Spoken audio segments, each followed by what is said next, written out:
Hello बच्चों, let's read the question. कह रहे the enthalpy of neutralization of acetic acid by NaOH is minus का 50.6 kilo joule per mole and the heat of neutralization of strong acid with NaOH is minus का 55.9 kilo joule per मोल।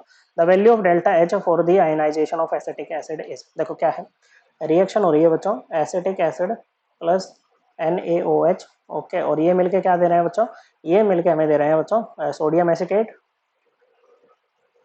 और साथ में H2 बच्चों acetic acid, weak acid, NaOH strong base, acid base reaction है, neutralisation reaction हो रही है बच्चों। तो यहाँ पर जो न्यूट्रलाइजेशन एंथैल्पी है ना बच्चों, ओके, या इसको हम डेल्टा एच आर बोल देते हैं रिएक्शन की।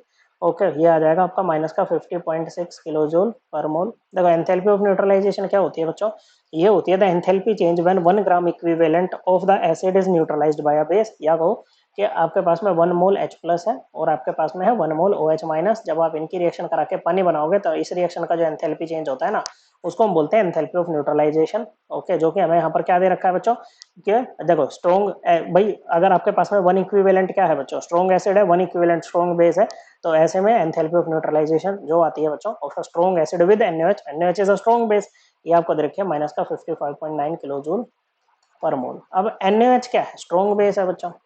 तो NaOH से तो आपको अगर 1 मोल NaOH लेके चलते हो ना, तो यहाँ से 1 मोल OH माइनस मिल जाएगा, लेकिन एसिटिक एसिड से आपको नहीं मिलेगा। अगर 1 मोल एसिटिक एसिड आपने ली तो आपको 1 मोल H प्लस नहीं मिलेगा, वीक एसिड है बच्चों, 1 मोल से कम ही H प्लस आपको मिलेगा। तो यहाँ से ना बच्चों, ओके, सपोज करो ये आपका 1 मोल ही मिलता, तो आपको आपका एंथैल्पी चेंज इतना आता बच्चों, लेकिन इतना नहीं आ रहा है बच्चों, कम आ रहा है बच्चों। ओके, इसका मतलब है कि कुछ अमाउंट जो है इसको डिसोसिएट कराने में यूज हो गया है बच्चों, इसको आयनाइज कराने में यूज हो गया है, वही हमें निकालना है बच्चों। तो यहाँ से आपके पास में आया है OH माइनस और Na प्लस, और यहाँ से आपके पास में आएगा H प्लस और एसीटेट आयन। ओके, क्या है, H प्लस और एसीटेट आयन AC माइनस करके लिख देते हैं, और यहाँ पर आया आपके पास में Na प्लस। ओके बच्चों, फिर आपकी ये रिएक्शन यहाँ पर हुई है बच्चों।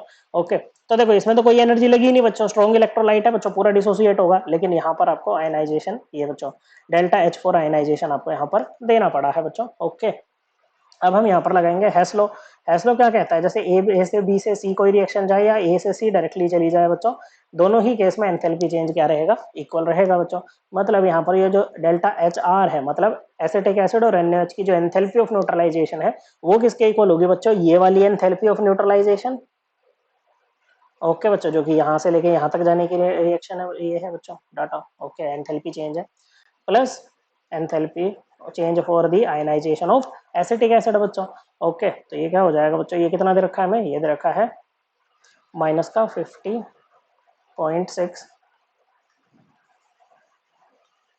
ये लिख लो, delta H for the ionization of acetic acid equal to delta HOR minus delta H neutralization. ये कौन सा है बच्चों, जब स्ट्रॉन्ग एसिड और स्ट्रॉन्ग बेस की रिएक्शन होगी बच्चों। तो डेल्टा HR ये कितना है बच्चों, माइनस का 50.6 किलो जूल पर मोल है, और ये हो जाएगा minus of minus 55.9 kilo joule per mole. Okay बच्चों, तो ये आ जाएगा 50 माइनस का 50.6 प्लस 55.9 किलो जूल पर मोल। ओके बच्चों, तो इसको कैलकुलेट कितना करेंगे तो कितना आएगा बच्चों, ये आ जाएगा आपका, इधर रखा है बच्चों 3। ओके बच्चों, 0.5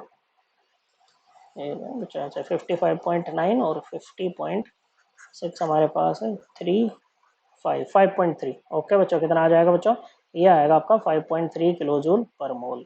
ओके बच्चों, कितना आ गया, ये आ गया है आपका 5.3 किलो जूल पर मोल। सो करेक्ट आंसर क्या रहेगा बच्चों, correct answer will be option 3। I hope आपको ये एकदम क्लियर हो गया होगा। थैंक यू बच्चों।